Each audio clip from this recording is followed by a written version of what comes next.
This is for the Hotpoint dryer.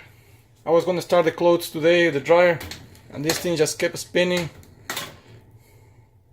So I pulled it out, looked behind, and there was a crack here. That's why the knob kept spinning. I tried to put a zip tie, that didn't work. But a quick fix for this is actually to look at this side, grab this knob, has the same D shape here, and actually use it on this side.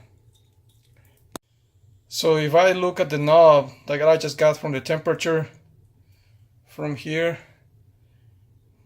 this flat side is that actually gonna point a line with this, with the flat side here, and it's actually gonna point to the correct direction.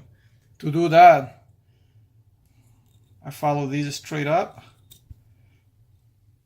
mark a little dot here, and then drew a line with a Sharpie over here, and that will give me the right setting.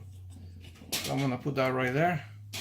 So now that's the knob I'm gonna use for this, and it's actually gonna this line. I'm gonna get rid of this here. I'm gonna paint it white, and the one that was originally here, I'm gonna put it back on the temperature setting.